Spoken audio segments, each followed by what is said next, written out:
morning. Welcome to the class. The topic for today's discussion is elections of 1937 and their effects. Now, what we see is that the third roundtable conference met in London in November 1935, and though none of the Congress representatives was there, it went ahead with the passing of the Government of India Act. In accordance to the Act, elections were held in 11 provinces. These provinces were Madras, Central Provinces, Bihar, Orissa, United Provinces, Bombay Presidency, Assam, Northwest Frontier Provinces, Bengal, Punjab and Sindh. Now, the consequences of the 1937 provincial elections overstepped the immediate election results, and it went on in charting the course of Indian history for better as well as for worse. In order to have a comprehensive understanding of this, we need to have a clear idea about the background that led to the election of 1937. So, it would be prudent to deal first with the Government of India Act of 1935. Now, what we see is that the second phase of the civil disobedience movement had not managed to evoke the same response from the masses as it had been able to in its first phase. Now, what we see is that since the time when mass involvement in the civil disobedience movement had started petering out, there were some factions within the Congress who since 1932 had wanted to return to constitutional methods. And when the Act of 1935 talked about giving Indians certain rights in the government, they wanted to grab this opportunity. Now, what we see is that the Act of 1935 replaced diarchy of the 1919 reforms with responsible self-government in all departments of the provinces. However, it came with certain checks. For instance, it armed the provincial governors with discretionary powers, thus handicapping the elected ministers. The provincial governors were given the right to summon the legislature. He could, at his own whim, cancel or refuse to give consent to the bills passed by the legislature. He could take control over the elected ministry, citing reasons of emergency, and along with that, he was also vested with several other rights in the name of protecting British business interests, in the name of protecting the minority rights, etc. Now, in the center, diarchy was introduced, albeit like the provinces, there were several safeguards here also. The Viceroy, for instance, retained full control over foreign affairs, defense and internal security.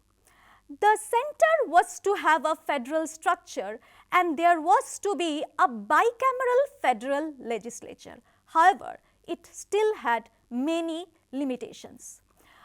The first thing was that the idea of giving proportionate weightage to the states was not there. Then the representatives of the states were not to be elected by the people, but they were to be appointed by the rulers. And though the size of the electorate was expanded, it retained high property qualifications, thus giving voting rights to only 10% of the Indian population. Another thing of this act was that separate electorate was granted to the Muslims and provisions for reserved seats were made for the scheduled castes, a new term coined for untouchables or depressed classes. This created a lot of problem, And the question that arises is, was the act in any way intended to democratize the government?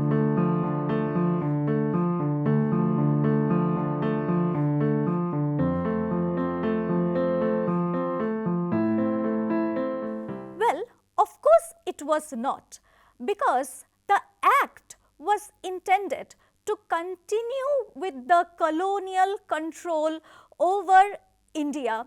It only included some elected representatives in the provincial levels to stem the rising tide of nationalism.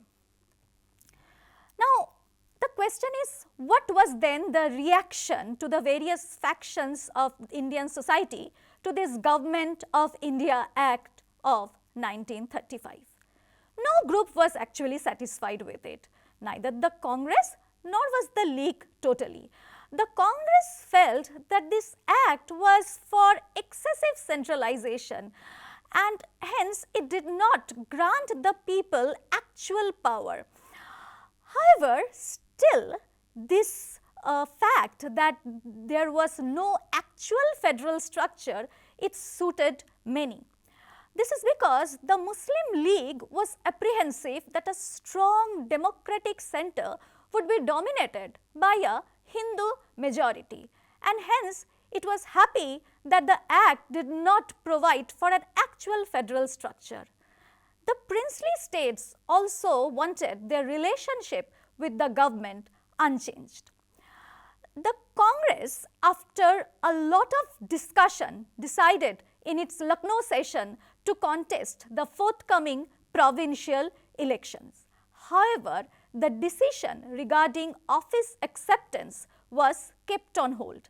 This was because of a compromise between two factions within the Congress. One who wanted to return to constitutional methods and hence join the government, and others who did not. Both groups had approached Gandhi, and though Mahatma Gandhi was not actually in favor of returning to constitutional politics, he gave a go-ahead sign to both groups as long as they did not engage in conflict with each other and remained committed in resisting the colonial rule. So, the Congress decided to join the government by contesting the election. The Congress had already started to test its base by contesting elections at the assembly and local levels. And finally, the time came in the election of 1937. Now, in the election manifesto, the Congress made clear that the purpose of sending the congressmen to the legislatures was not to cooperate with the government, but to combat the Act of 1935. The Congress made various promises in the manifesto if it came to power. It said that it would establish civil rights, it would work for the release of political prisoners, it would try to improve the condition of peasantry and industrial workers, and many things else. Now, what we see is that the first thing that the Congress tried was to enlist the support of the peasants, because the peasants had been the backbone of colonial resistance ever since the early part of the 19th century. The Faizipur session of the Congress of December 1936 took an agrarian program and promised to carry out various pro-peasant initiatives once it was in powers.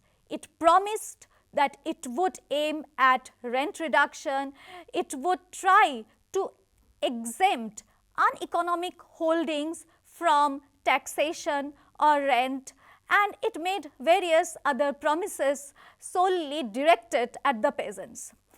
The Congress as a whole tried to be all inclusive, but despite this, there was a sense of alienation amongst the Muslims.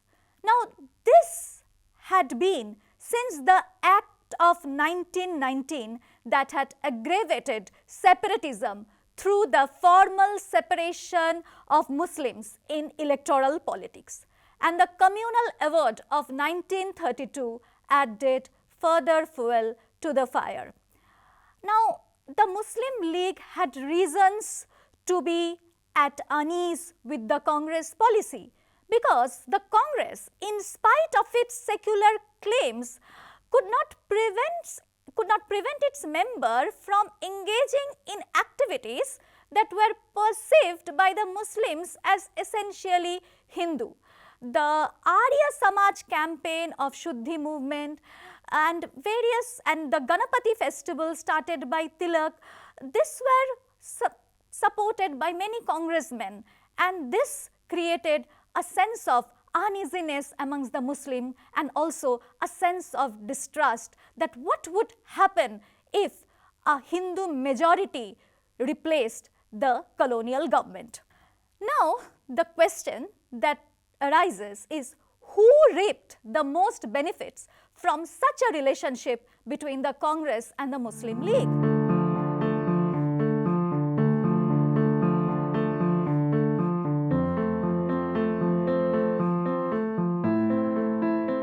Of course, it was the British, because the act was aimed at driving a wedge between these two communities. Now, if we look at the election results, then we would see that this Muslim distrust that had been building since the early days of the 20th century got further confirmation when the results of the 1937 election were out. The Indian National Congress got a sweeping victory in 5 provinces and were in a position to form coalition ministries in 2 other provinces. The Muslim League, however, did not fare well, especially in the Muslim majority provinces of Punjab and Bengal. However, it did a little bit better in the non-Muslim majority provinces. This showed that the Muslim League was yet to emerge as the sole representative of the Indian Muslims. The Krishak Praja Party of Bengal and the Unionist Party of Punjab fared well in these 2 provinces. It showed that the Indian Muslims still thought in terms of provincial and local interests and were till then not bothered by all India events. Now, if we look at the Congress, then it would become evident that the Congress was also unable to capture Muslim seats in number adequate enough so that it could prove Congress as the representative of Indian masses. The elections actually revealed that neither the Indian National Congress nor the Muslim League could claim to represent the Muslims of India. Now, what we see is that both the Congress and the League now vied with each other in canvassing Muslim support. They tried with all their might to enlist Muslim support. The Congress and the League, had they worked together, the future of India would have been written differently. But the Congress' failure to win over the Muslim League heralded a dark day for Indian history. This failure can be attributed to unintended slights on the part of the Congress and to some extent the inability of Congress to comprehend the deep-rooted anxieties of the Indian Muslims. The Congress was so much confident with the election results that it turned down the League's offer of forming a coalition government in the United Provinces. The Congress clearly stated that if the League members wanted to join the government, then they would have to dissolve the League and would have to become full-time Congress members to partake in the governmental activities. However, this was rejected by Jinnah, who felt that this was a ploy of Congress to destroy the emerging solidarity amongst the Muslims. The thing is, the Congress was very much confident, but it failed to understand a very important fact. This was that it had not won a single reserved seat in the 1937 election, and the League had won 29 of them. Now, could a Congress-League accord have actually been possible? Well, it was definitely not impossible. When Jinnah had returned to the national politics in 1934 after a period of self-imposed exile in London, he was ready to work with the Congress.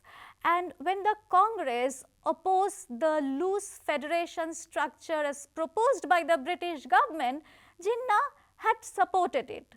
Jinnah had also talked to Dr. Rajendra Prasad, and they had come on an accord that Jinnah would agree on a joint electorate provided the Congress agreed on Muslim control in Muslim majority provinces of Bengal and Punjab.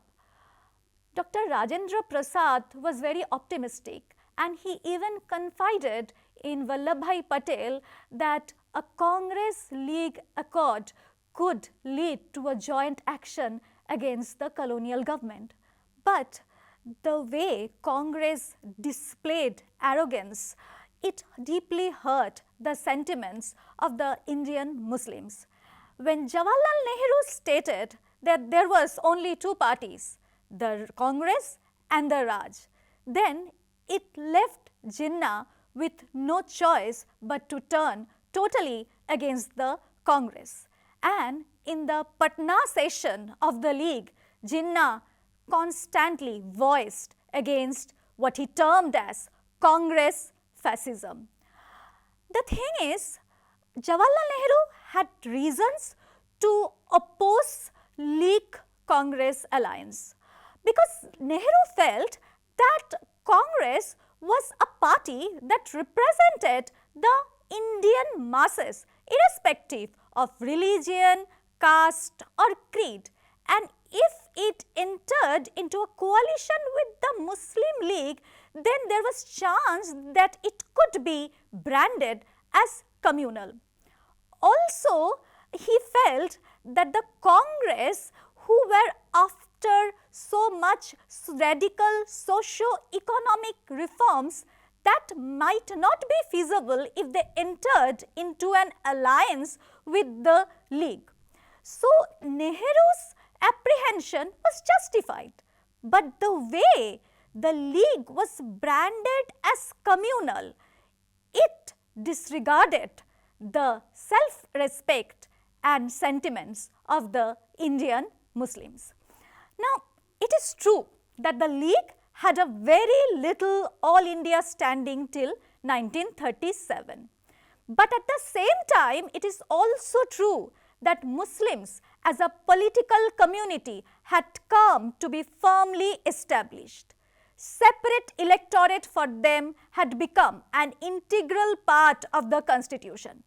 In this situation, the arrogant stance displayed by the Congress humiliated the League. Jinnah clearly stated that the League was willing to work with any group of party when national interest was concerned, but on equal terms and not as camp followers. The congressmen later realized that probably they were too much harsh on League, and even nationalist Muslim leaders like Maulana Abul Kalam Azad, he attributed the Congress-League discord to the behavior of the Congress towards the League between the 1937 and 1939. The Congress hence made tentative attempts to negotiate with Jinnah, but Jinnah was adamant not to parley with Congress unless it recognized the Muslim League as the authoritative and representative organization of the Indian Muslims. This the Congress was not ready to do. Now, did the Congress League animosity provide fatal for the nationalist struggle?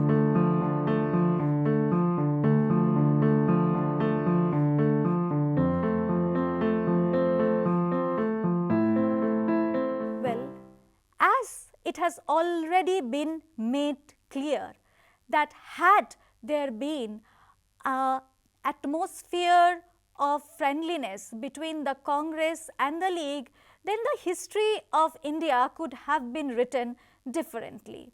But this was not the case. The Congress-League animosity reached new heights, and what we see is that the Congress and the League members who at one point of time had fought side by side in times of the Khilafat movement were now pitted against each other in battle that involved verbal attack, diatribes, and many more. The Congress ministries resigned in November 1939 in protest against the colonial government's unilateral decision to involve India into the Second World War. Now, this was something that was not entirely a Congress issue, and both the League and the Congress should have together opposed this move of the colonial government. But this was not to be the case, because Jinnah rejoiced at this and chose to celebrate this as the Deliverance Day. And by December 1939, the membership of the Muslim League had touched 3 million. This showed that the League, which was not very much popular even in 1937, within a span of 2 years, it had become very much acceptable to the Indian Muslims. This is because the League gave voice to the fear that was felt by the Indian Muslims, and Jinnah emerged as the sole spokesperson of the Muslims. Now, what we see is that the election of 1937 broadened the Hindu-Muslim divide, which was made evident in the provincial elections of 1946. Yes, the Congress again won 90% of the general non-Muslim seats in a repeat performance of the 1937 election. But this time, the story was told a bit differently, because unlike in 1937 elections, when the League had failed to capture the majority of the Muslim seats, this time it captured 87% of the Muslim seats. The League hence justified its claim of being the sole representatives of Muslims of India. And all this ultimately paved the road to partition. Thank you.